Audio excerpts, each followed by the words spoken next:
Chers amis, me revoilà. J'espère que vous allez bien. Bienvenue sur ma chaîne. Ici, on parle de politique, d'actualité, d'histoire et des géopolitiques. Si ce sont des sujets qui t'intéressent, abonne-toi, active la cloche de notification pour être informé de mes prochaines vidéos. Alors, nous revoilà encore et nous allons encore parler de ces situations qui prévaut en Afrique.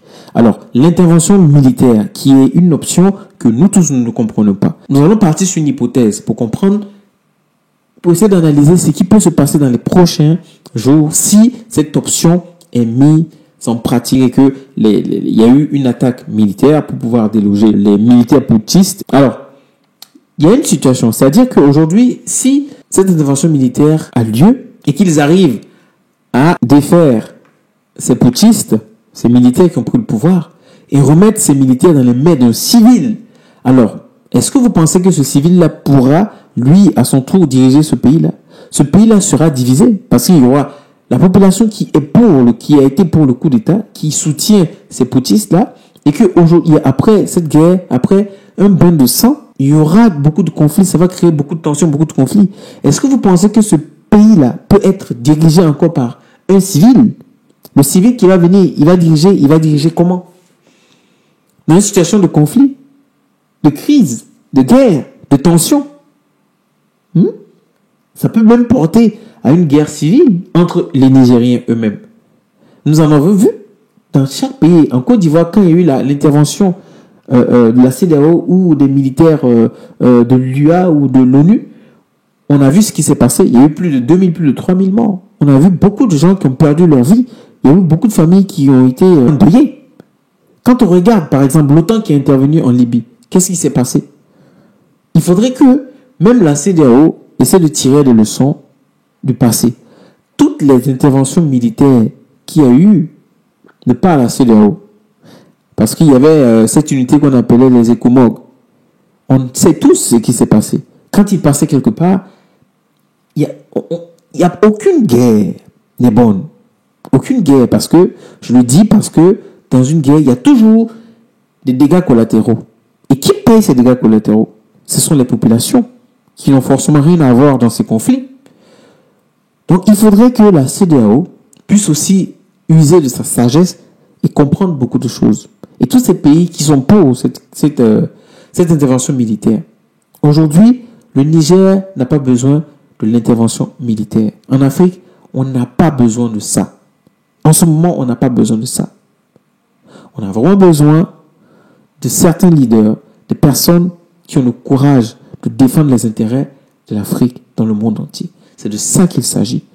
Pas de faire des guerres entre nous. Pas de s'entretuer. Pas que les Sénégalais ou les Nigériens aillent combattre leurs frères nigériens. Pas que les Burkinabés combattent leurs frères sénégalais ou ivoiriens.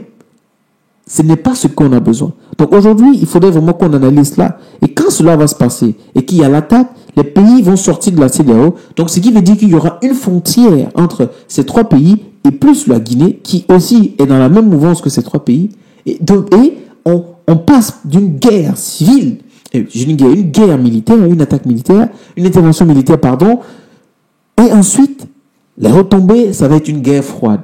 Fermeture des frontières. Aujourd'hui, nous savons tous que tous les petits pays côtiers, Ghana, Sénégal, Côte d'Ivoire, Togo, Bénin, nourrissent ces pays enclavés, là, comme le Burkina, le Niger, le Mali.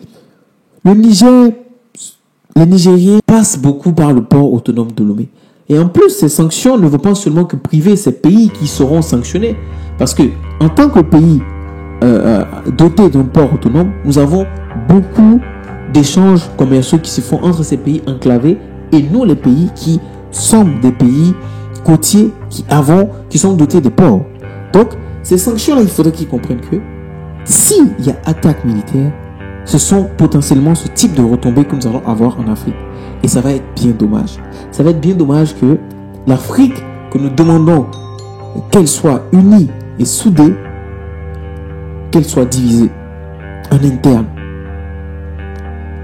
Et c'est vraiment dommage. Après, certains diront que il faudrait forcément qu'on passe par là pour être indépendant, que ça doit être une révolution. Et je suis d'accord, je suis le premier à le dire. Mais il faudrait aussi utiliser cette voie de la sagesse et s'inspirer de ce qui s'est passé et pouvoir mener des actions concrètes et des actions qui vont minimiser les dégâts. Alors, c'est la fin de la vidéo, j'espère qu'elle vous aura plu. Moi, tout ce que je vous demande, c'est de me donner votre point de vue par rapport à ces situations, par rapport à cette situation-là. Si, au cas où il y a intervention militaire réellement, comment est-ce que vous voyez cette Afrique de demain? Il y aura la CEDEAO d'une part et les autres, ils vont créer une autre communauté d'autre part. À la prochaine.